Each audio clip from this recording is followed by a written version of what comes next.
Good afternoon, everyone. My name is Chitra Nair, and I am a research intern at the Institute of Chinese Studies. It gives me great pleasure to welcome you all to another ICS Wednesday seminar. Today's seminar is on Binding the Deities, Tibetan Buddhism, Reincarnation, and the Chinese Communist Party. Today's seminar explores the relationship between the Chinese Communist state and Tibetan Buddhism, with a focus on the contentious issue of reincarnation of tulkus or rinpoches. This tradition has sparked conflicts between Tibetans and the Chinese government. The PLA encountered a unique socio-political system resembling a theocracy when they entered Tibet. Since Buddhism holds hegemonic power as a belief system among Tibetans, it also influences which is disputed between India and China. This seminar examines interactions between Tibetan Buddhist elites and the CPC, highlighting both conflict and cooperation. The concept of binding the deities is crucial to understanding the process of Buddhicization in Tibet and the Himalayas. The speaker of today's seminar is Dr. Jigme Yeshe Lama. He is currently an assistant professor in the Department of Political Science, University of Calcutta. He obtained his PhD from the Center for East Asian Studies, School of International Studies at Jawaharlal Nehru University in New Delhi. His research interests include the relationship between China and Tibet, the study of religion and politics in the Himalayas, and Tibetan democracy in exile. Today's session will be chaired by Dr. Swargajyoti Gohain, Associate Professor of Sociology and Anthropology at Ashoka University. Her monograph, titled Imagined Geographies in the Indo-Tibetan Borderlands, examined the cultural politics and cross-border spatial imaginaries within the Tibetan Buddhist Monpa communities in Arunachal Pradesh. Her research interests encompass the anthropology of state and borders, culture and politics, development and infrastructure, as well as Tibetan Buddhist communities in the Indian Himalayan region. Her ongoing projects focus on Tibetan Buddhist educational institutions and the relationship between culture, politics, and ecology in the Himalayan region. Before I hand the session over to the chair, I would like to ask the participants to keep a few housekeeping rules in mind. All the participants should remain muted throughout the presentation. Questions can be posed in the chat box, or you can avail the raise hand option. You will be called upon by the chair to unmute yourself in this case. Please ask your questions in a concise manner. I now hand over the session to the chair to take over the proceedings. Over to you, ma'am. Thank you so much, Chitra. And how are you, Jigme? It's really nice to be part of this session. I have been interacting with Dr. Jigme Yeshe for some years. I've listened to his presentations, and I know that his work is very original and exciting. And he has already a lot of impressive publications on religion, Tibetan Buddhism, pilgrimage, and sacred geographies. And I'm sure this talk, which is different from some of the current works that I've heard him talk about in the recent past. So I'm really looking forward to it. The abstract was very interesting for me because it has touched on so many different themes: reincarnation, the relations between the Tibetan Buddhist elites and the Chinese state. And also it hints at something about the Himalayan communities and Buddhicization of Himalayan communities outside of Tibet. So these are all very interesting themes, as well as the topic of binding the deities, which is also something that anthropologists have looked at, but I'm sure Dr. Jigme Yeshe will take it in a very, as expected, as hoped, and looking forward to it in a very original direction. So I don't want to stand between him and between the talk and between Jigme before the talk. So let me just hand it over to the speaker and invite him to begin his presentation. You have 35 minutes. Okay, thank you so much, Swargajyoti. It's nice seeing you online, as well as thank you for accepting to chair this seminar. Also, I would like to extend my deepest gratitude to the ICS and especially to Professor Alka Acharya for giving me this opportunity. As the title of my presentation says, I'll be talking about the issues of reincarnation and how reincarnation in Tibetan Buddhism is seen to be entering into a dialectics with the party state in China. The next slide, please. The issue is of much importance due to the status of the Dalai Lama, who even at the age of 87 is seen to be posing a major challenge to Chinese legitimacy in Tibet. While the Dalai Lama has not decided on his reincarnation, the Chinese government has emphasized its right to select the next Dalai Lama. In 2019, a spokesperson for the Chinese state mentioned that the reincarnation of the Dalai Lama must comply with Chinese laws and regulations and follow religious rituals and historical conventions. Beijing has stressed on how the party state has historical legitimacy with regard to deciding reincarnation in Tibetan Buddhism. According to the senior diplomat Hua Chunying, open quotes, the title of the Dalai Lama is conferred by the central government, which has hundreds of years of history. The present 14th Dalai Lama has ulterior motives and is seeking to distort and negate history, which is damaging to the normal order of Tibetan Buddhism. Close quotes. What is significant is how the reincarnation of the Dalai Lama has geopolitical importance, as it has emerged as a site of contestation between the United States and China, and will also emerge in the near future as an issue between India and China. Next slide, please. The bipartisan Tibet Policy and Support Act of 2020, which was signed by the then US President Donald Trump, asserts that the Dalai Lama's reincarnation should be left solely to the Dalai Lama as well as to the Tibetan Buddhist community's wishes, and that the Chinese officials interfering in the process will face sanctions. The Chinese government has criticized the US for interfering in the internal affairs of China. They view the Dalai Lama's reincarnation as an issue of sovereignty. Speaking at the sideline event of the 51st session of the UN Human Rights Council, Fan Sangping, a scholar from the Sichuan Tibetology Institute, pointed out how the issue of the Dalai Lama's reincarnation has been a major political issue involving the ownership of sovereignty. He further termed how the Dalai Lama's reincarnation system has formed a complete set of religious rituals and historical conventions, the core of which is that the central government is the highest authority and has the highest decision-making power. The above-mentioned narrative by the Chinese scholar provides us with an understanding of reincarnation in Tibetan Buddhism, that it is linked to ideas of sovereignty. While the above scholar and the Chinese government comprehends sovereignty associated with reincarnation in modern terms, the practice should be understood in the traditional sense. Next slide. Reincarnation of the Dalai Lamas and other tulkus and rinpoches does have the element of sovereignty, which, however, according to my understanding, is steeped in ritual sovereignty. Derived from the ideas of Susan Rudolph, ritual sovereignty is designated through cultural activities, symbols, and processes that, in the absence of an instrumental mechanism, nevertheless creates a domain. Under such sovereignties, one sees the presence of differentiated zones of socio-political plurality, which is somewhat missing in the modern nation state. Thus, the Dalai Lamas in Tibet, or the earlier religious hierarchs of Bhutan, the Shabdrungs, used to exercise sovereignty through religio-cultural norms and values. This is seen through a series of monasteries of the Gelugpa order, which was built in different parts of Tibet during the reign of the various Dalai Lamas. For instance, the Tawang Monastery was founded in 1681 by the Merab Lama Lotu Gyatso in accordance with the wishes of the 5th Dalai Lama. Even the 6th Dalai Lama, Tsayang Gyatso Amompa, was born in the region. Through the monastery and its founder, Merab Lama, the Dalai Lama-led Tibetan government, the Ganden Podrang government, used to extract taxes and administer the region. These historical linkages between Tibet and Tawang are cited by the current Chinese government to boost their claims over the region. Next slide.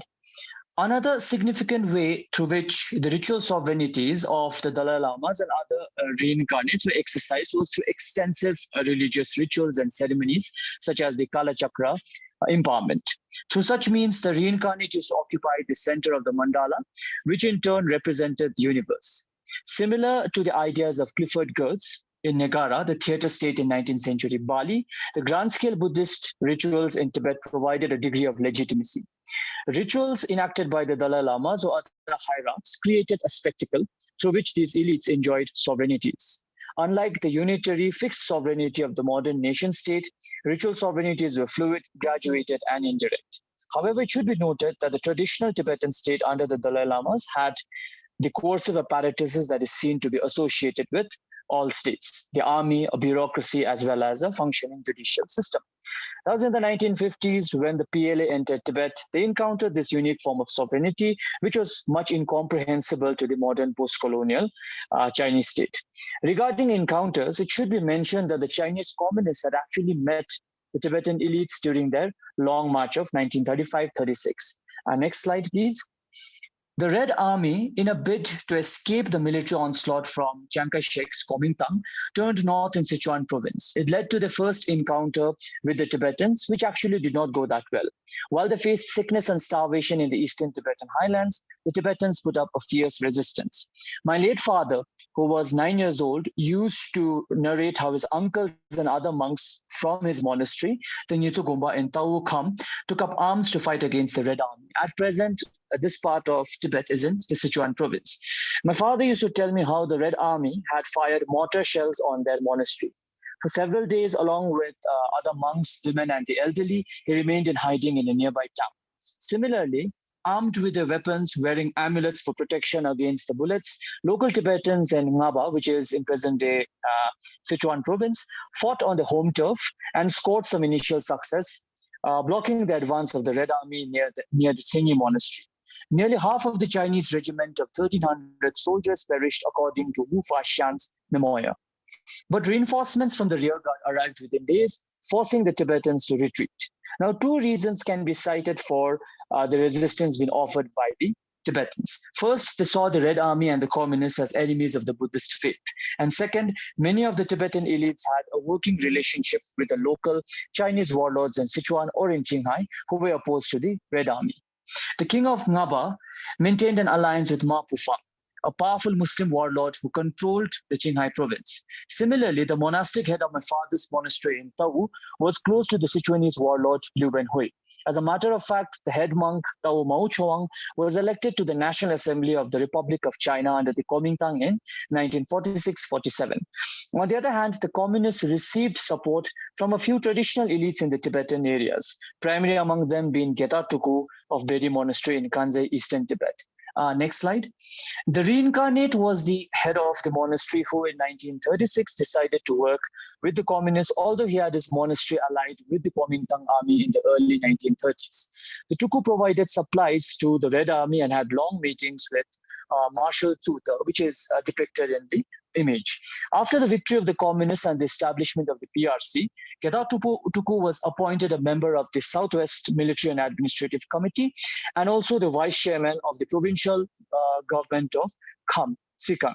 The communists wanted him to act as an intermediary between the party and the Lhasa government. However, he was reportedly murdered by the British radio operator Robert Ford, who was in Chamdo then, which is an issue of much debate.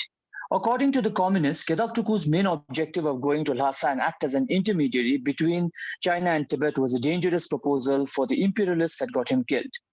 He has emerged as an important figure for Beijing to gain legitimacy in Tibet. In 2010-2011, China's state-owned broadcasting network released a 21-episode television show dedicated to his life and also opened a memorial hall for Gedak Tuku in his hometown of Hanzé, Eastern Tibet. Communist China's interactions with the traditional Tibetan Buddhist elites can be understood through the strategy of the United Front. Next slide. It is a policy of co-opting or incorporating non-communist figures in a bid to gain legitimacy. The United Front and its institutional avatar, the United Front Work Department, plays an important role in the Tibetan regions of China. It was with the United Front Work Department that a dialogue had been earlier established between the representatives of His Holiness, the 14th Dalai Lama, and the Chinese government. Under the policy of co-option, the reincarnates are given official titles and positions in the People's Congresses as well as in the Chinese People's Political Consultative Committees, the CPPCC, at all administrative levels. They are also made into leaders of local Buddhist associations and sometimes given government officials, even made into government officials. For instance, the Chinese appointed 11th Panchen Lama, Gyaltsen Nobo, in 2019, was elected president of the Tibet Autonomous Region branch of the Buddhist Association of China. He also served as the vice president of the Buddhist Association of China and held membership of the Standing Committee of the CPPCC. Interestingly, at the first National People's Congress, the 14th Dalai Lama was elected as vice chairman of the Standing Committee of the NPC. The Communist States United Front policy does bear resemblance to the idea of binding present in Tibetan Buddhism. Next slide. Now, it was an important mode of Buddhicization of Tibet and the larger Himalayan regions, which was started by the semi-mythical Indian tantric saint Guru Padmasambhava in the 8th century. It entails the binding of local deities that were present in the region before the arrival of Buddhism. Through this, the local gods and goddesses were co-opted into the pantheon of Tibetan Buddhism. They were converted mostly into guardians or protectors who are known as sumas or jalas or into kilhas.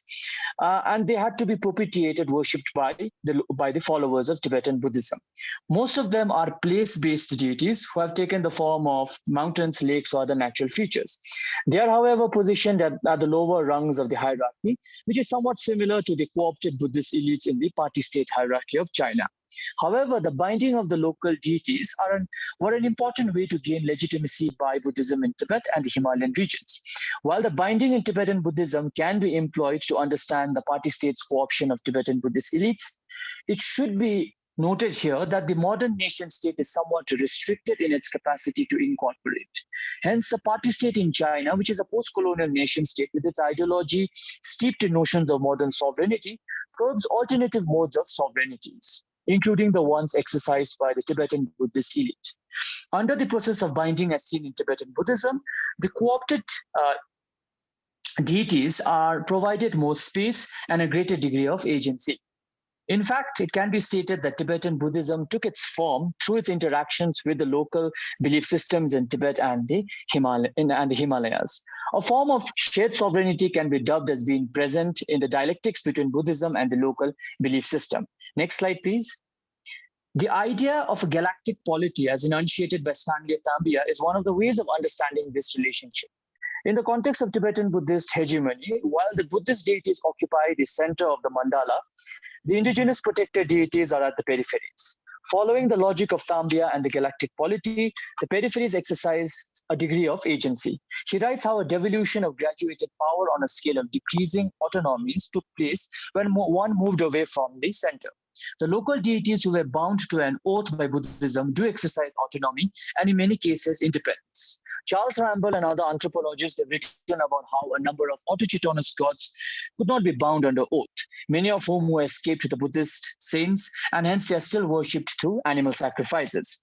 The Chinese party-state's attempts at binding the Tibetan Buddhist elites have also led to similar results. While the reincarnates and Buddhist elites were incorporated by the communists, they are seen to be exercising much agency and considerable degree of independence. The 10th Panchen Lama is a popular example, as he was the highest-ranking reincarnate that remained in Tibet after 1959 and was incorporated by the Chinese. He used his position, especially after the 1980s, to strengthen Tibetan culture, identity, and livelihood. In the mid-1980s, before Chinese authorities started to fear the spread of separatism in Tibetan monasteries, the 10th Panchen Rinpoche was able to generate financial support for certain monasteries. Next slide, please. In 1987, he established the high-level Tibetan Buddhism College of China in Beijing to help offset 3 decades of systematic destruction of Tibetan Buddhism. His objective was to train a new generation of Rinpoches and tulkus in both monastic training as well as in conventional college courses. The Panchen Rinpoche also developed institutions that would offer Tibetan language programs in Tibetan regions, where Chinese was the only language taught in schools. To finance these projects, he created a fundraising organization called the Ornaments for the Land of Snow. While the Panchen Lama is an example of a high-profile co-opted Buddhist reincarnate inside Tibet who exercised a degree of autonomy, there are numerous other tulkus and Rinpoches who exhibited the same. For instance, in the issue of conflict over resource management among Tibetans, especially related to grassland usage, Buddhist elites have been instrumental in resolving these disputes. Emily Ye writes about Gungtang Thang, the second most senior Lama at Labrang Monastery in the Gansu province in northwest China, who successfully resolved 3 disputes in 1981, and how the Gansu provincial government made yearly requests that he continue this work. The party state is seen to have deployed the religious and moral authority of these Rinpoches and tulkus to accomplish their goals, but kept them under tight control so that they were unable to threaten the state's hegemonic position. The reincarnates such as the Panchen Lama and the Gungtang Tsang constantly invoked the party and the government, working and negotiating the somewhat minimum space being provided by the party state. Next slide. This was also seen in the 70,000 character petition written by the Panchen Lama in 1962. The report was titled On the Sufferings of the Masses in Tibet and other Tibetan regions and suggestions for future work to the central authorities through the respected Premier Zhou Enlai, and was written as a result of his wide travels in the Tibetan regions of China, especially in the aftermath of a severe famine that was caused due to the failure of the Great Leap Forward. While accepting the achievements brought about by the party state in Tibet, the Penchen Rinpoche criticizes the party state in the issue of suppressing the 1959 rebellion, as they had not followed a moderate policy towards the ones who had surrendered. He mentions how the cadres were indulging in vengeful methods on the rebels, and also that religion had been targeted through the democratic reforms. His report, while employing Marxist discourses and Marxist ideas, is critical of democratic centralism, of the United Front, as well as the party's policies towards religion. This petition by the Penchen Rinpoche has been understood by Robert Barnett as legitimate criticism in party terms, which was somewhat accepted by the premier then, Zhou Enlai. Barnett mentions how the 70,000 character petition was not to foment rebellion or plot independence, but was to correct local policy abuses in Tibetan areas. On the other hand, the Penchen Lama's petition was criticized by Mao, who termed it as a poison arrow that was shot from the feudal reactionaries. He was to be brought down as his concerns in the 70,000 character petition were attempts to resurrect the zombie of feudalism. The Tibetan reincarnate was denounced, he was arrested, and subsequently during the Cultural Revolution, he was struggled against. Next slide. The above narrative can be seen as an instance of shrinking spaces in the interactions. Next slide, please. There is, in one sense, a shrinking space that is seen to be present between the interactions of the Tibetan elites, the Rinpoches, the reincarnates, and the Chinese state. The reason why this is so is because of the logic of the modern sovereignty being activated in the dialectics between communist China and the Buddhist reincarnates. Thus, unlike the binding of deities in Tibetan Buddhist practice that provided for a greater degree of space and hence autonomy to these deities, the modern Chinese communist equivalent of co-option of Tibetan Buddhist reincarnates does not result in greater autonomy for them. In fact, the modern notion of sovereignty, especially territorial sovereignty in the context of Sino-Tibetan relations, further reduces the proverbial autonomy. One sees this in the case of the recognition of the reincarnation of the 11th Penchen Lama. After the Dalai Lama, the most important reincarnation in Tibetan Buddhism is that of the Penchen Lama. The first Penchen Lama was the abbot of the great Tashi-Limbo monastery in Shigatse, the Tsang region of central Tibet. The monastery was one of the four great centers of Gelugpa tradition that was founded by the first Dalai Lama. Significantly, it was the fourth Penchen Lama who was actually recognized by the fifth Dalai Lama as a reincarnation. Both reincarnates are referred to as the Kyawa Yabse Nyi, or the great father-son duo. There is a system of the lamas recognizing each other and whereby they preside over the religious education and their novice vows, Domba. It is precisely the relationship that the Chinese party state hopes to exploit in the near future with the handpicked 11th Penchen Lama, Gyaltsen Nobu.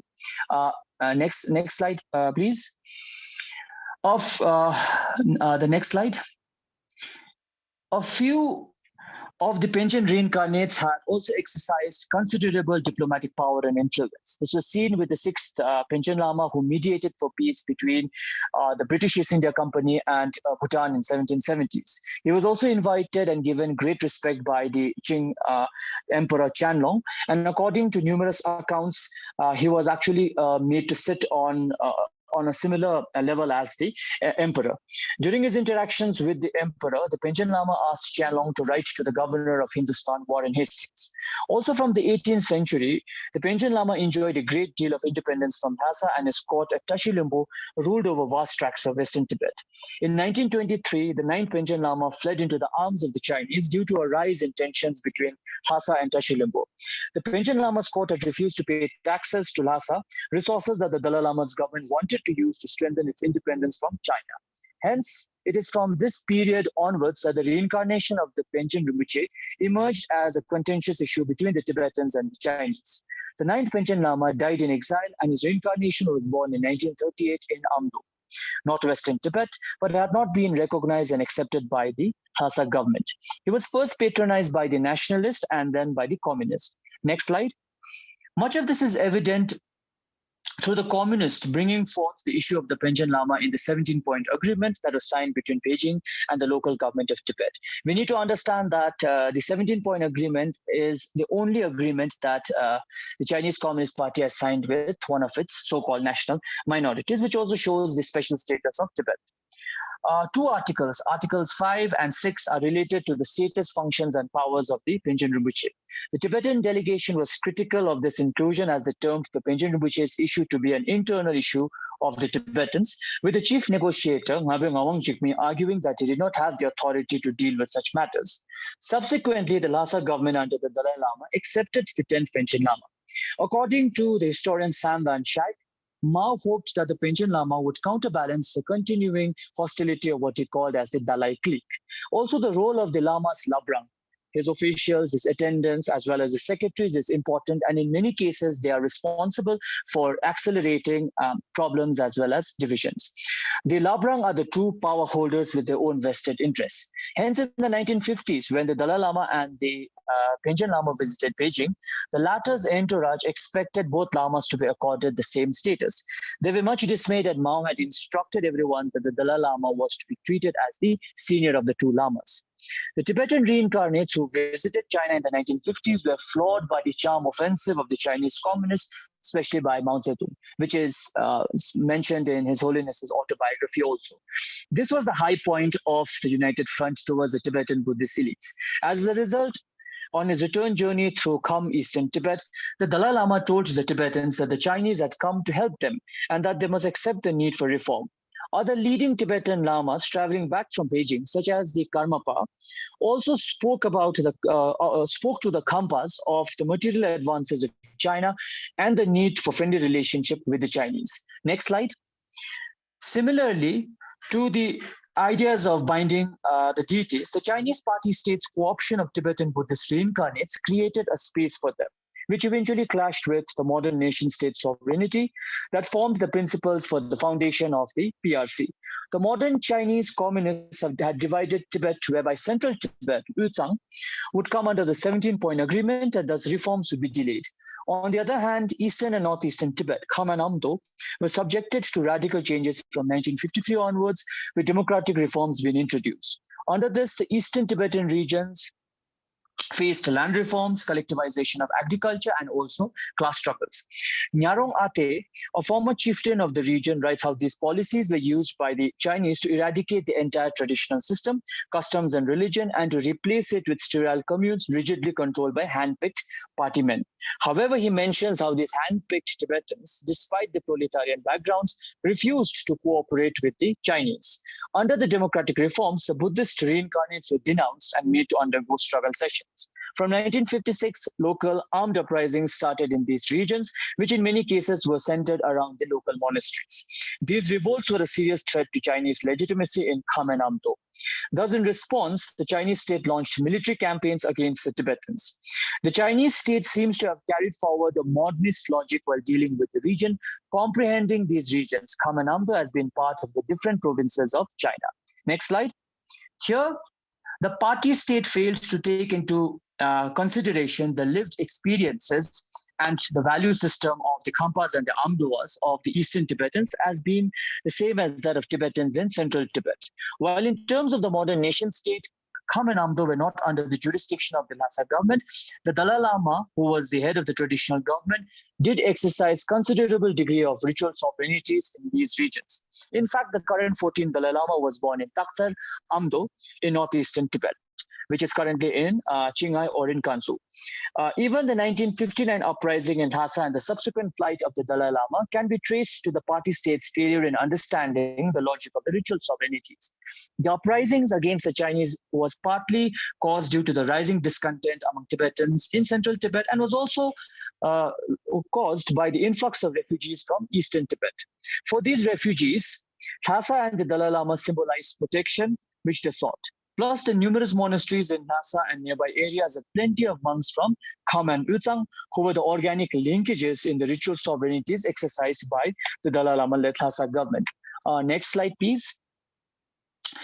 Ashild Kolas and Monica Thousand, in their book On the Margins of Tibet, Cultural Survival on the Sino-Tibetan Frontier, writes how in the late 1950s and during the Cultural Revolution, the recognition of reincarnate lamas were banned. But from the 1980s, tulkus, who had been recognized before the Cultural Revolution, were again acknowledged, and new tulkus were eventually recognized. The earlier co-option of reincarnates to different institutional mechanisms were reinstituted by the party state. With regard to the process of choosing reincarnates, state approval is needed. The party state has attempted to rationalize the selection of the reincarnates in Tibetan Buddhism through an infusion of modern techniques of governance and administration. This is understood to have occurred with the promulgation of Order Number 5, titled Management Measures for the Reincarnation of Living Buddhas in Tibetan Buddhism, that was passed on July 18, 2007. Issued by the State Administration for Religious Affairs, the order aims to regulate the management of living Buddha reincarnation affairs. A point that needs to be raised here is that the term living Buddha is not present in Tibetan culture and is strictly a Chinese invention. The Order Number 5 has been understood by many as a strategy adopted by the party state to curtail the influence and power of the exiled Dalai Lama, and also to control his future reincarnation. On the other hand, the order can be seen as a contribution to the dialectic, which I mentioned earlier, present between the party state and Tibetan Buddhism. Through the creation of a regulation or legal setup, the Chinese state is attempting to comprehend the practice of reincarnation. It can also mean that the modern state in China places importance to the process of reincarnation and also wants its continuation.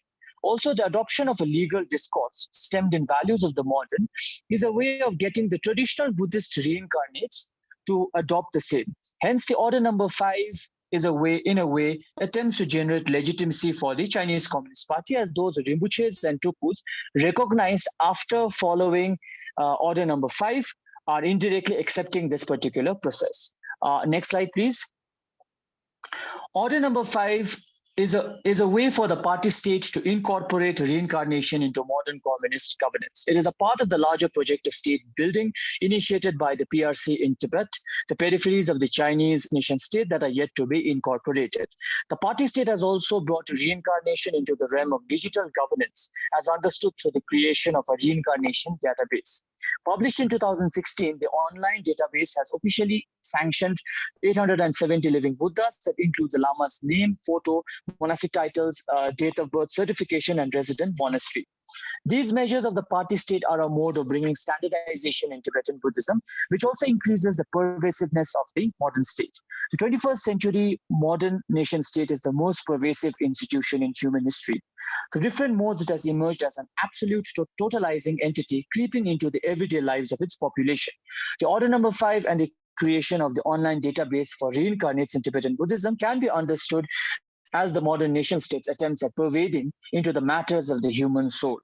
In a way, the PRC's policies towards reincarnates in Tibet is the modern state's attempts at reconfiguring ritual sovereignties. Next slide. The transference of the soul, rebirth, next slide please, rebirth, recognition, and enthronement of a Rinpoche or Tuku is one of the key components of the ritual sovereignties present in Tibet and the Himalayas. The State Council's Order Number 5 and the digital database of the reincarnates is a way through which the communists have tried to comprehend ritual sovereignties. A closer look at the order reveals the reality of Tibetan Buddhism in Tibet. Can you please change the slide?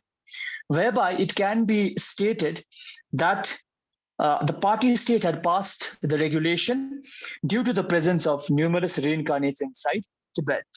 Am I audible? Am I okay. So please change the slide if it's possible. Also, Article 4 of the management measure mentions about how city level people's government and above, which delineated districts, did not permit reincarnations. It makes it clear that cities such as Lhasa or Shigatse in Tibet do not permit reincarnations. Furthermore, it also means that numerous cities which are rising in Tibet, for instance, the city of Nyingchi, or maybe the city of Ngati in Western Tibet, they will also not permit reincarnations in the near future. The first two articles are linked to questions of sovereignty as they direct the reincarnating lamas to respect and protect the principles of the unification of the state and oppose the interference from any foreign organization or individual, which is specifically aimed at curtailing the power and influence of the Dalai Lama. The China Buddhist Association and the State Administration of Religious Affairs are given the authority to manage the process of reincarnation, which is made clear through Articles 5 to 8. Article 8 also legitimizes, which is important as it legitimizes the recognition of the reincarnate through the golden urn, and mentions how those reincarnates recognized through this system shall continue to do so, which also means that the next Panchen Lama and future lines of the Panchen Lama will be selected only through this method. What is significant is how after following a series of official procedures, the reincarnate will receive a living Buddha permit. Next slide. Article 11 mentions how those who contravene these measures will be punished, while Article 12 emphasizes on how the training and education of the new reincarnates will be handled by the management committee of the monasteries, which are institutions inside monasteries run by government or party officials. This particular body was instituted by the party state from 2012, replacing the earlier democratic management committees. Under the earlier democratic management committees, there was nominal self-rule, with monasteries run by monks under close government supervision. Now, this has been done away with by the Chinese Communist Party, by the party state. The regulation of reincarnation in Tibet is justified by the communists in terms of bureaucratic rationality, which is also the case with the creation of the online database of the reincarnates. According to a report in China Daily, the database had been set up amid concerns about fake living Buddhas defrauding people through an efficient defrauding followers.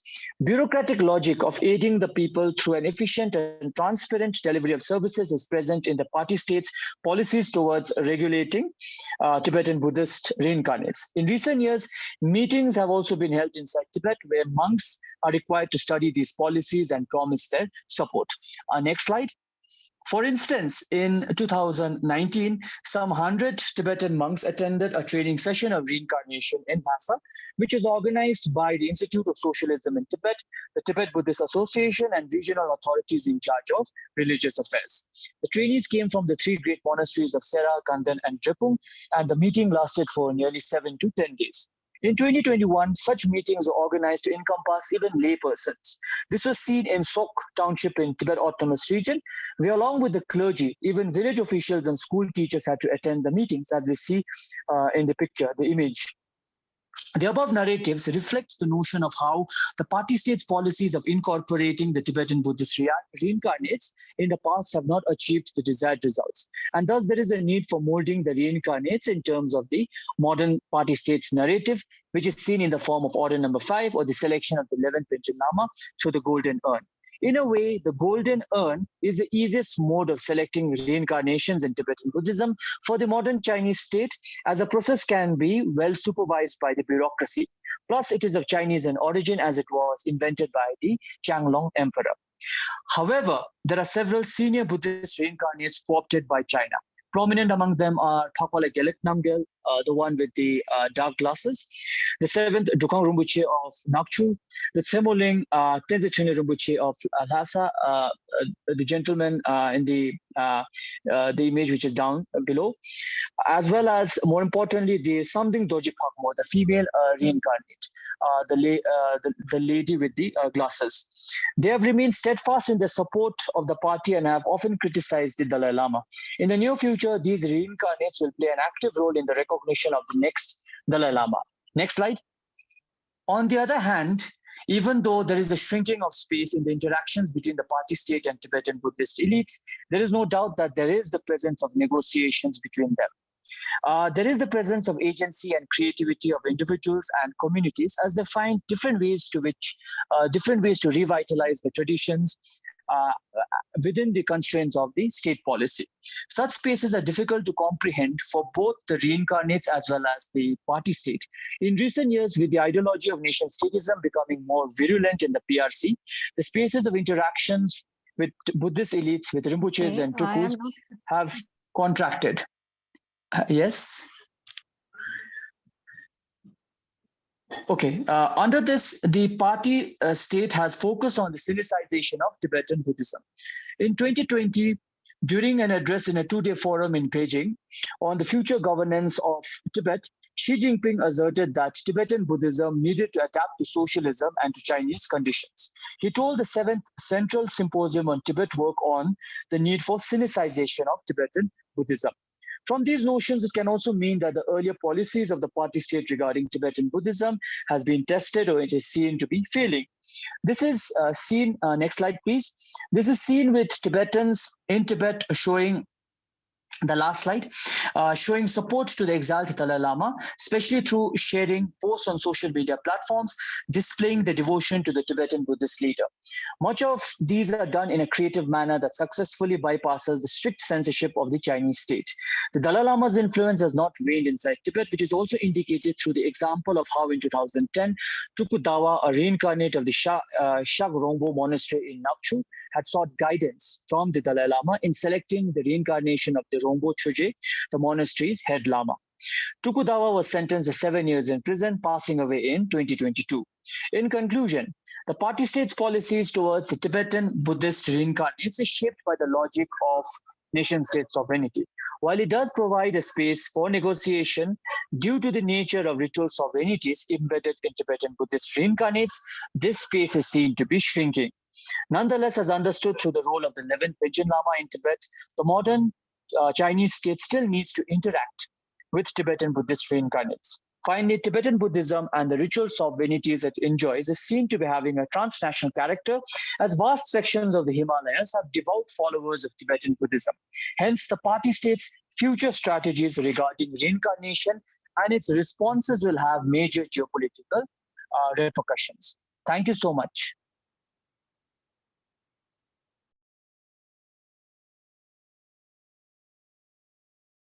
Thank you, Jigme. That was such a fascinating talk. I'm hoping that this will come out as a publication very soon, because I'm sure it will be of interest and use to many scholars. So before I open the floor for more questions, let me also start by asking a few questions. I think we have enough time, because you're just 2 minutes over time. So we have time for question answers and discussion. There are several questions already. But I always find it very interesting that, reincarnation is such an intense topic of discussion in China as a modus operandi, as a kind of a strategy of containment. Whereas in India, it is it is a topic which is approached with so much precaution, because there's a certain, sensitivity to it. Since it is not about different rinpoches, but when we talk about reincarnation, the central figure happens to be the 14th Dalai Lama. So there's a lot of, tiptoeing around this topic. So it cannot be that intense and deliberate, strategy for any institution in India. And that is something that's becoming very important, I think, in the concept that you're advancing, which is binding the deities. And I had a question about that too, that when you use binding the deities, which is traditionally a concept used by or for a situation in a sacral, polity, where the religion, where Tibetan Buddhism has to serve the state. And here, it is not Tibetan Buddhism serving the state, as in if the state is not Buddhist in this case. So how do you think, binding the deities in a context where the state is not overtly espousing Buddhism? It is one of many traditions that the state will allow, right?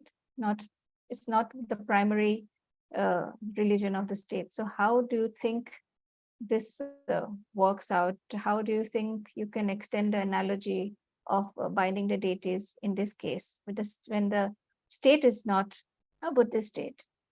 The third question actually I had was about the ritual sovereignty, because it's a very interesting concept, and it's definitely something that has to be revised in the context of the modern state, where there cannot be overlapping sovereignties. But we still see ritual sovereignty, as your talk mentioned, in the case of the Dalai Lama's reach in different parts of Tibet. So what are the networks and organizations and institutions through which you would say this ritual sovereignty is exercised? How does it operate in practice?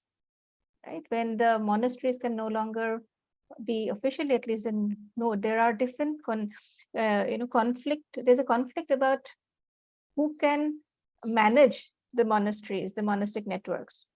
There's a tension, right, between the Chinese state and what you call ritual sovereignties. So what is the root or institutional kind of a network of this kind of ritual sovereignty at the present?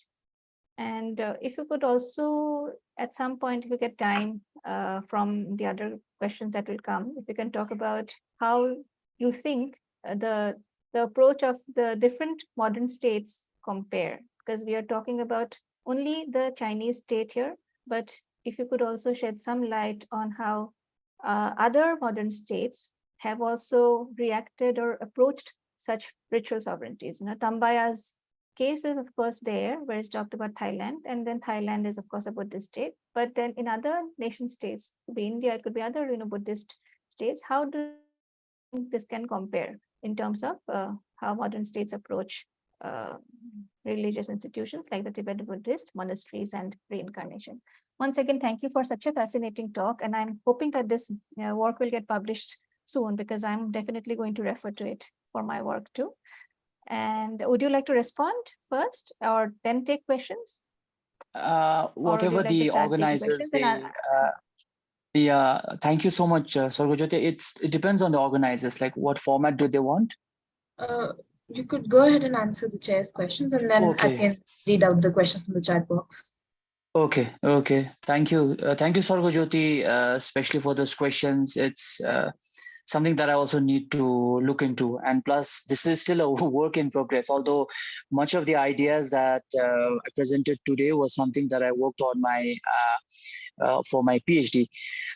With regard to the first question, like in the context of India, I guess there is no coherent, or there's no single policy towards the idea of reincarnation, especially in terms of the Tibetan Buddhist reincarnation. So it is, as you've mentioned, it is His Holiness the 14th Dalai Lama who is seen to be who's seen as the fountainhead, who provides a lot of legitimacy with regard to reincarnation. For example, a couple of months back, a boy from Spiti was recognized as the reincarnate of a very important Nyingmapa, the Red Hat sect Lama, Taklung Tsetur Rinpoche. So this came as a surprise, because this was an indigenous local boy from Spiti. Of course, Spiti, Lahul, Spiti people, they do follow Tibetan Buddhism.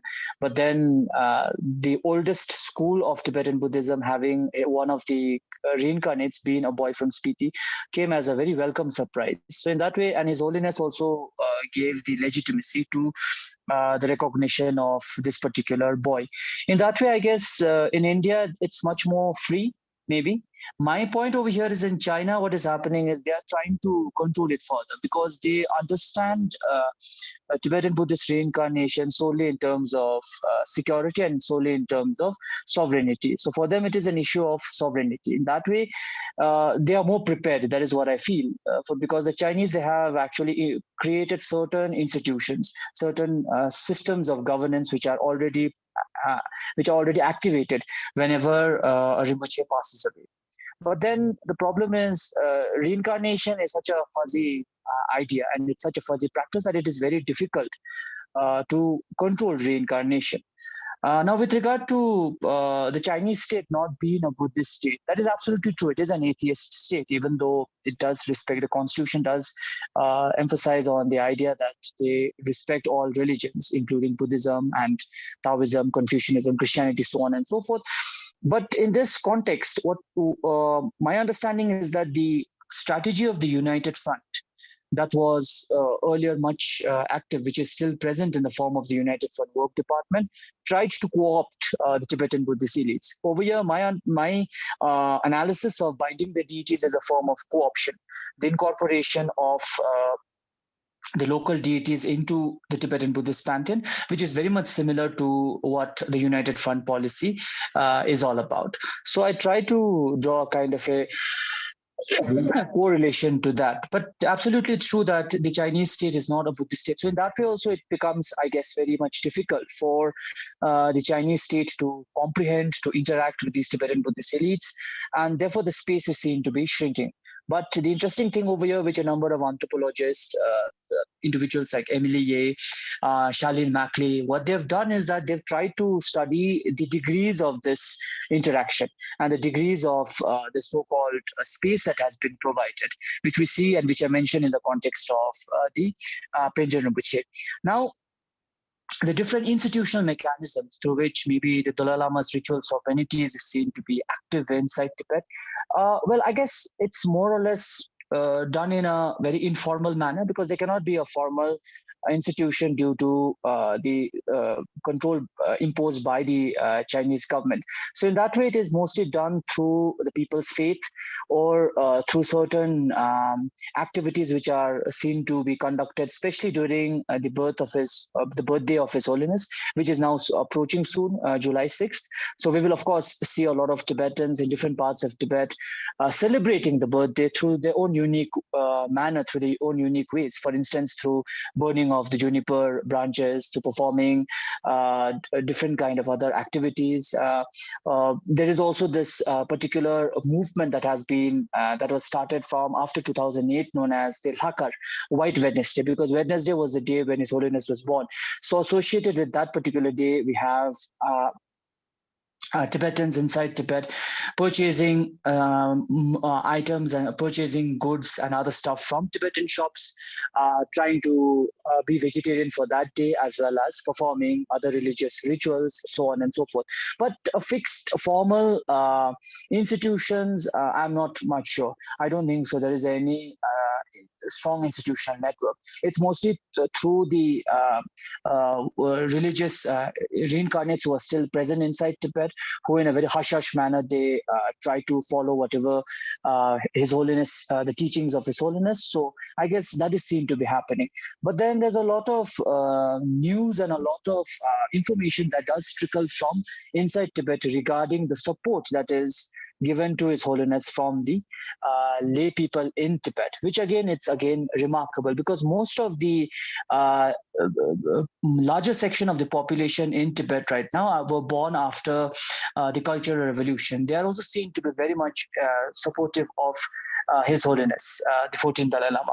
And the approaches of different states, modern states, towards ritual sovereignty, I have to look into it. But then I can, of course, mention the case of Nepal, where in many cases, Nepal has also tried to co-opt many of these Tibetan Buddhist reincarnates or the Buddhist elites, especially in places like Mustang or in eastern Nepal, Olangchungola, which Tibetans they call as Walung. So this is seen to be happening, where a number of these Tibetan Buddhist reincarnates and all, they are seen to be given certain positions, and they are seen to be sharing the dais with different ministers or different political leaders in Nepal. Also in this, I guess, if you see the state of Sikkim, you have a very strong Tibetan Buddhist practice present. And over here, of course, Sikkim till 1975 had the monarch, the Chogyal, and the presence of very strong Tibetan Buddhist hegemony, which still continues, even though it is somewhat nominal. We have the ecclesiastical department, which tries to co-opt many of these lamas and many of these rinpoches. So I feel that in a way, through democracy, through democratic means, they are seen to be trying to interact with ritual sovereignties. And your work, especially on Tawang, and especially with regard to Chona Rinpoche, I guess can also be taken as an example regarding this interaction that has taken place. Thank you. Thank you so much. I think I should now open the floor for questions. There are already 4, and we don't know who the first person to have asked the questions is. Those questions are directed to Ms. Nigdha Konar. If you could identify yourself and right? Ma'am, they're from Nigda Konar, so I'll read out Okay. the The questions. questions are from. Yeah. Okay. So she's asking, how is it decided who will be the next reincarnation? What are the signs that are seen while selecting the next Dalai Lama? Her second question is, CPC asks party members to give up religion. So how does CPC or the Chinese government justify its legitimacy to choose or approve the next heir or next reincarnation? Isn't the issue of reincarnation treated as a religious one? Okay, should I take this question first? Okay. Yes. With regard to the recognition of the Dalai Lama, there are certain practices that are established, and these practices, they are entwined in both religion as well as certain cultural norms and ideas. For instance, after the passing away of a Dalai Lama, generally what happens is the regent, who is controlling the administration, or the regent himself, is generally a lama or a reincarnate, uh, goes to a particular lake inside Tibet, where he meditates and he actually looks for signs. And this was how the 14th Dalai Lama was also recognized. Also, the Dalai Lama, also as to the candidates who are selected as the reincarnates of the Dalai Lama, they to a larger extent have to pass certain tests. Whether it is identifying the older items that belonged to the previous incarnation and trying to, in one sense, differentiate it from a fake. So these kind of tests are conducted. For instance, in the context of the Karmapa, the present Karmapa, he was recognized through a letter of prophecy, a prophecy letter that had already been written by the previous 16 Karmapa. So the letter actually gave certain instructions, set patterns, rules, and directions regarding the search for reincarnation. Now, in this context, what we see is the Chinese government, the Communist Party, which is an atheist state, is seen to be trying to control this process of reincarnation. And one way that they are doing it is, as I mentioned in my presentation, through the golden urn system. The golden urn is actually a kind of a vase that was being provided by the Qing dynasty, by the Qianlong Emperor, to the Tibetans from, I guess, from the 1700s onward, which was actually done to interfere in the process of reincarnation of the, I guess, 7th or 8th Dalai Lamas. I need to check the lineage in this context. And in this context, what used to happen, or what happens, is that the names of candidates are put in a kind of a joystick kind of a thing, which is placed in the vase, and then the vase, the golden urn, is actually, it is after elaborate ceremonies and all, it is actually shaken, and then the name that comes out is chosen as the next reincarnate. And this was specially done for the current Penchen Lama, for the 11th Penchen Lama. Now, an interesting point that we need to understand is that before the 11th Penchen Lama, this Penchen Lama was selected, Gyaltsen Trungpa, by the Chinese. The Chinese government had somewhat agreed to the wishes of the Tashi-Limbu monastery, the monastery in Shigatse, that is the seat of the Penchen Lama, to interact with the exiled Dalai Lama. So the Dalai Lama was also involved in the process of selecting. But as soon as His Holiness, the 14th Dalai Lama, announced the name of his candidate, then it was completely rejected by the Chinese Communist Party. My understanding is that there is, in one sense, the emergence of this ideology of nation statism, and again, the importance been given to securitization, to issues of sovereignty when it came to the selection of the Penchen Lama. It also coincides somewhat with the Tiananmen Square massacre, the Tiananmen Square protests, and the hardening of the Chinese stand inside China as well as in Tibet. Thank you.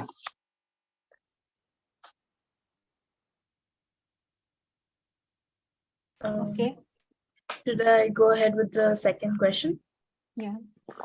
Yes, please. Has asked, what is the state of negotiations between His Holiness the Dalai Lama's government in exile and the Chinese state? The negotiations have actually has stalled. It has stopped to a certain extent because after, I guess, the last time that they met was somewhere around 2018 or 2017. I'm not sure about the date, so it might be before that, because what happened was, especially in terms of the Chinese not really desiring to actually work with the Central Tibetan administration. So for the time being, the negotiations between His Holiness, the envoys, as well as the Chinese government has actually stopped. Also, there are no longer envoys. There are no more envoys of His Holiness, as the envoys have already resigned. One of the envoy, Lodi Gyari, has passed away, and he has come out with a wonderful book on regarding his experiences, and which is a must read for all of us, and including students of China studies, because it provides us with an understanding of the minority policies of the Chinese. So it has actually stopped. But then the Central Tibetan administration, as well as His Holiness's office, they've always emphasized on the idea that there has been backdoor diplomacy happening, or backdoor talks been taking place between Dharamshala and Beijing. I don't know how much it is effective, because in many cases, many of the Chinese representatives, or the people who come from China to meet His Holiness, or to interact with Dharamshala, I don't know how much of influence they have over Xi Jinping and over Beijing. Thank you. Yeah, it would be really nice if people were to unmute and ask the questions themselves. It would be nice to get it from their own mouth. And also, if you want to, switch on your camera, that would be an added delight. So, may I ask the next person who's put a question in the chat box to please ask? If not, we will ask on your behalf. Colonel Retired Virendra Sahai Verma. I asked his question. Lapai sir has a question, so he can go ahead maybe. Okay. Yeah, thank you. Can I ask the question? Yes, please, sir. Yeah. Jigme, it's nice to listen to you. But I think, thank you, sir. Yeah. But the thing is, Dalai Lama has already complicated his reincarnation process. Sometimes he said he will be a lady, or he will not have a reincarnation at one level. Okay, that is a part of his way of speaking. But I think, can you specify with some of the things the PLA is likely to do? Because all this, I think, the legalization of golden urn and other things, it is a long process. The Chinese are following, trying to keep the reincarnation in their hands. So I don't know what will be the reaction of the community. Can you throw some light on? Thank you so much, sir. And it's nice listening to you after many years, actually. I remember you chairing one of the earliest sessions that I presented in. This was, I guess, in 2014, quite a while back in Varanasi. So thank you, sir. With regard to, yes, the Dalai Lama's statements with regard to his reincarnations and all, of course, they are not much clear. And my understanding is that it cannot be clear because reincarnation is not a very simple process. It's a highly complicated and complex process. Also, His Holiness has mentioned that when he reaches a certain age, now don't remember that particular age at which he will host a great meeting of different religious leaders, and then after that he will actually give a kind of a decision regarding his reincarnation. Plus, he has also made it slightly more democratic, because he has emphasized that the Tibetan people, and also very importantly, the Tibetan Buddhist communities in the Himalayas, they will also have a say with regard to the future reincarnation. So in that way, of course, I'm sure that many of us with our modernist understanding and rationality will see statements made by His Holiness on his own reincarnation has been somewhat fuzzy and has not been clear at all. But then, if you understand it from a more religious point of view, from a more Tibetan cultural perspective, I guess it is the way it is. Because, as I mentioned in my understanding, as it's a part or component of rituals of deities, it is very, very fuzzy.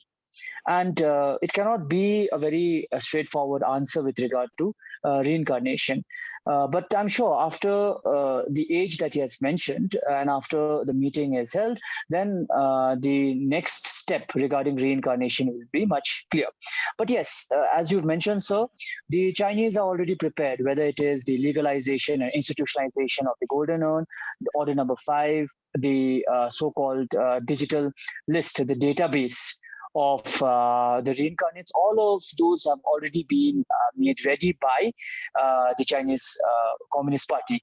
But in this, what we see is the community inside Tibet are also seen to be somewhat rejecting the Chinese nominated Rinpoche, especially the Penchen Rinpoche. That's why I guess a couple of days back there was a report that came out which said that the 11th Penchen Lama, while he was touring around Tibet, the Chinese authorities had to actually pay local Tibetans 100 yuan to attend his teachings. So in that way, people don't really want to listen to Gyaltsen Nobu, to the 11th Penchen Lama. That becomes the issue where the Chinese appointed lamas, Chinese appointed rinpoches and all, they are seen to be lacking true legitimacy. But then again, in this, we need to understand that that is also the same case with the previous Penchen Lama, the 10th Penchen Lama, who was very much castigated and criticized and ridiculed by Tibetans inside Tibet as well as outside, and they used to call him as a Chinese stooge. But then he is seen to be again working for the benefit of the Tibetans. My point in my presentation is these negotiations that are taking place between the Buddhist elites, the reincarnates, and the Chinese state, that I find very, very interesting, and there's much scope for further research to be carried out. Thank you, sir. Mr. Viswanath Saha, would you like to read out your question or ask your question by unmuting?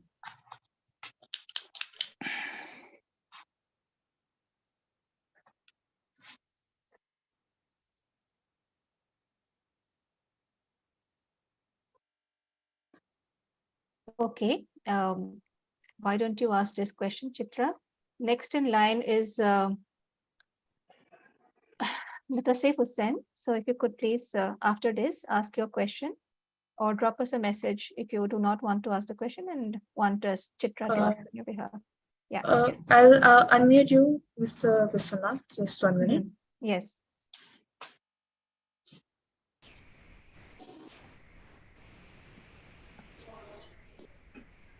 Okay, thank you very much. Jigmada, how are you? Doing good? I'm good. Nice seeing you. Yeah, same here. So I was wondering one thing that actually I asked you the question that what happened because Dalai Lama has been regarded as the supreme authority within Tibetan Buddhism, but why suddenly the Panchen Lama became so important that Chinese have abducted him? And what happened to him after his abduction? Because nowadays what you just a while back you talked about that Panchen Lama was seen that he was roaming around and Chinese authorities were paying the Tibetans to attend his talks. But was he the actual Panchen Dalai Lama, or he was the stooge of the Chinese authorities? The boy who was abducted in 1995, was he the same person or he was a different person? Okay, thank you. There are two different people. There are two different Penchen Lamas or Penchen Rinpoches. The one which has been appointed by the Chinese, who is free right now, and who is seen to be, whom the Chinese, they are also trying to popularize as a very important reincarnate. I guess last year also he went to Thailand, and then he has also traveled to Hong Kong and to other places and all.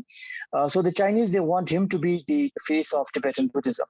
On the other hand, you have Gendun Chögyam, who is the candidate that was recognized by His Holiness the 14th Dalai Lama. He is under, his whereabouts are not known because the Chinese and all, they don't want people to know, especially outsiders and the Tibetans, to know about his location. Last time, I guess one of the Chinese leaders had mentioned that that this particular person is doing well and he has already got a job and also he has settled down. So the thing over here which we need to understand is that the Dalai Lamas and the Panchen Lamas, they have a very special relationship. That's why it's known as the father-son duo. In that way, whoever is senior between the two, they will actually help in the process of recognition of the other candidate, as well as with regard to providing teachings and providing an education. They will be very much instrumental. Therefore, in that way, the candidate that has been selected by the Dalai Lama is actually somewhat the true candidate, because the Chinese candidate is in a way a fake Panchen Lama, which is also proven by Arjia Rinpoche, a very important Rinpoche who escaped from Tibet, I guess, in I guess somewhere before, in around 2000, late 90s or the early 2000s. And he has written a very important book known as Surviving the Dragon.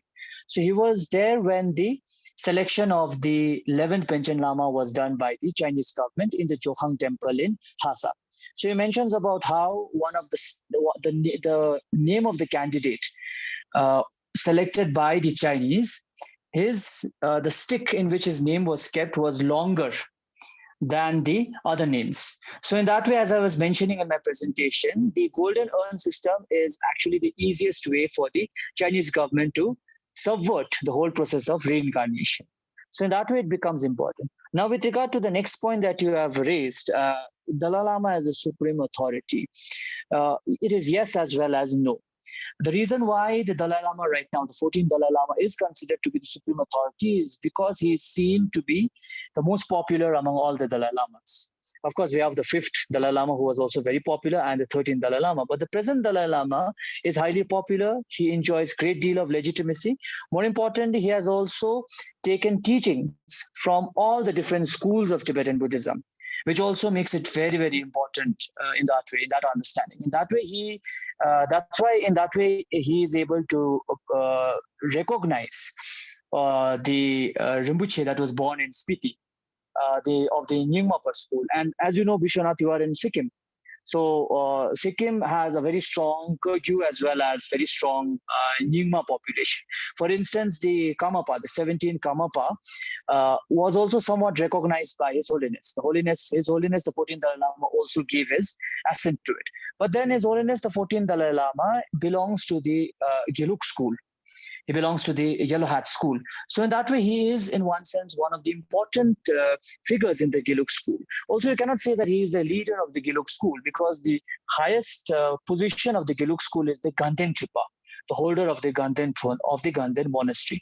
So it's very complex. But then what we need to understand is the present Dalai Lama has accrued immense amount of legitimacy, as well as he seemed to be enjoying widespread support and acceptance, not only from the Tibetans, but also from the larger Himalayan communities. That's why the Chief Minister of Sikkim, P.S. Gole, had actually gone to Dharamshala to invite His Holiness to visit Sikkim, which I guess he's trying to do in the month of October.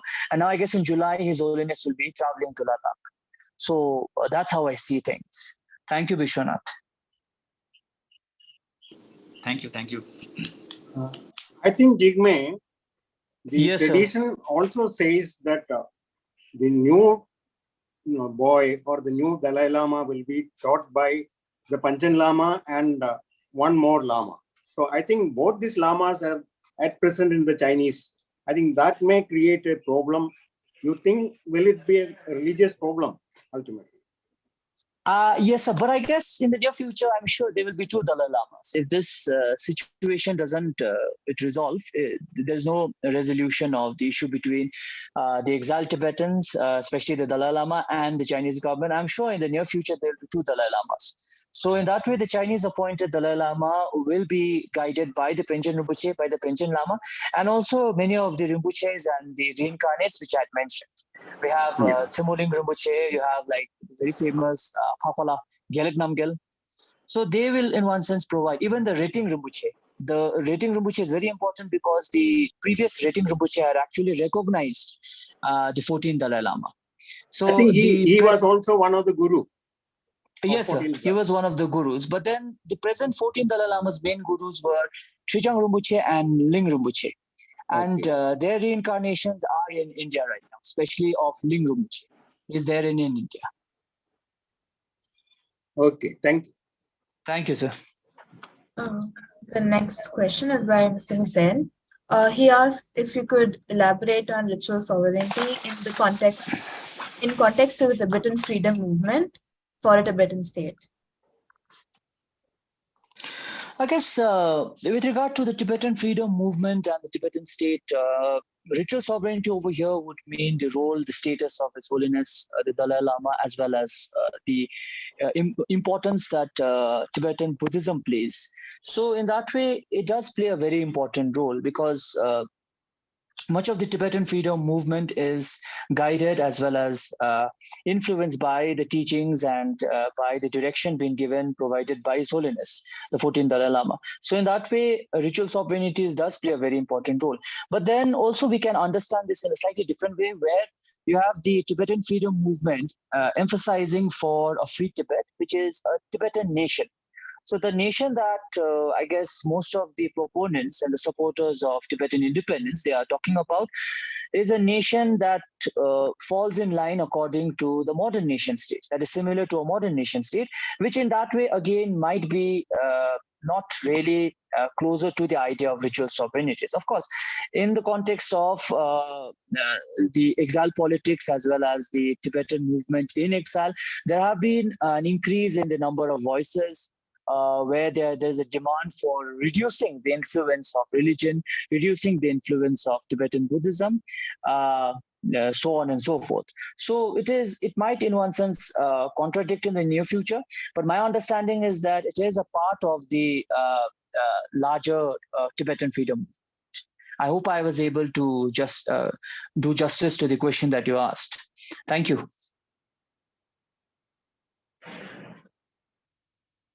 Yeah, Riddhi Chatterjee is next in line. Would you like to ask the question yourself? We can unmute you. She's written that she prefers me to read out the question. So she's written, how is it possible to reconcile the idea of the self as non-existent with that of a recognizable individual being reborn into a new body? Is it baseless or what? That's a very philosophical, deep question, I guess. And I don't really have an answer for that. But then in the tradition of Tibetan Buddhism, especially in terms of reincarnation, the idea over here is that the ones who are reincarnating, they are known as the Bodhisattvas. So the Bodhisattvas, to a larger extent, are reincarnating to help in the flourishing of compassion and kindness and the teachings of the Buddha. So in that way, they are assigned to reincarnate. In that way, I guess, of course, there is in one sense a contradiction to the self, to the idea of the self as being non-existent. But in this context, the self becomes important because the self is seen to be framed in terms of the role and the status of the Bodhisattva. And this is also something which His Holiness, the Dalai Lama, always mentions, that he will not be reborn, he will not take rebirth in a region that is controlled by China, because the job or the activity of the reincarnation is to carry forward the activities of the previous reincarnation. So in that way, he has made it clear that he will never be reborn inside Tibet if the situation doesn't improve. Thank you. Yeah, it's also very interesting that, there is no concept of soul. I think in Buddhism, there is consciousness. Consciousness travel. Actually, this is the transference of consciousness. And in that way also, thank you for bringing this up, Sarvajyoti. You have this very strong idea where in many cases, many of these reincarnates and Rinpoches and all, they have actually had multiple emanations or multiple reincarnates. For example, the famous Giant Khyentse Wangpo, a very important Tibetan spiritual master, had taken rebirth into 5 different bodies.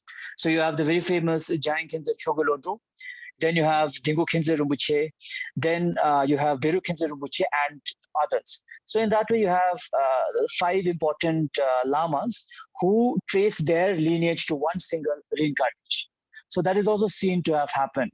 Like, for instance, we have right now several karmapas, 3 to 4 karmapas. So maybe there can be a resolution to these numerous reincarnates and the competition that they have through an understanding of this particular philosophy. That can also be the case. Thank you. One more question, right, by Rohil, and then we should close this session because we'll be over time. Rohil, again, do you want to ask the question yourself, or do you prefer us to ask it on your behalf? I think I should ask it. Okay. Because, yeah, if the divergence between China and the Dalai Lama continue, will the long-term trend look like 2 alternative centers of Tibetan Buddhism develop? One in China and one most probably in India. Yes, that is a possibility, and that is already happening, where you have a number of these reincarnates inside China being groomed by the Chinese Communist Party, like the 11th Panchen Lama, the Chinese appointed 11th Panchen Lama, Gyaltsen Nobu, who is already a part of the Buddhist Association, and he has also held prominent roles and positions in a number of these Buddhist councils and Buddhist meetings and all that has been held, that has been organized by the Chinese. So in the near future, this particular aspect will become more pronounced. And in this context, the idea that I mentioned towards the end of my presentation becomes more important, because India, to a larger extent, will also play a very important role, because India, under the different governments, they're also trying to capitalize on the idea of how Buddhism, especially Tibetan Buddhism, is also a part of the Indian culture. And we need to understand that much of Tibetan Buddhism and the ideas of Tibetan Buddhism came from a number of these different saints and different religious masters who were present in the different universities, Buddhist universities in India, as well as a large number of these great Mahasiddhas. You have the 84 great Mahasiddhas, who majority of them are from India, with a large number of them coming from Bengal. Because Bengal, as we all know, under the Pala dynasty and the Sena dynasty, they were the ones who propagated this idea of Tantric Buddhism. And Tibetan Buddhism is somewhat an offshoot of Tantric Buddhism, very much influenced by Tantric Buddhism. The most important, one of the important schools of Tibetan Buddhism, the Kagyu school, to which the Karmapa belongs to, traces its lineage to 2 important Bengali saints. You have Tilopa and Naropa. So in that way, India will have a certain stake with regard to the future of Tibetan Buddhism. Thank you. I think we can close questions now. We're almost going to be 90 minutes into the session. So thank you again, Jigme. This is a really interesting and engaging session, and a number of questions attest to that. Thank you, Chitra. And I'll hand it over to you, Chitra, to close the session. Thank you, ma'am. Thank you so much, Sorgajyoti. With that, we have come to the end of today's seminar. I would like to thank Dr. Jigme Yeshe Lama and Dr. Swargajyoti Gohain for taking the time out of their busy schedules and holding an engaging conversation. A recording of today's discussion will be available on the ICS YouTube channel. At ICS, we have been conducting seminars every Wednesday for 4 decades, and more information about them is available on the ICS website. You can also follow our Twitter page and subscribe to our newsletter for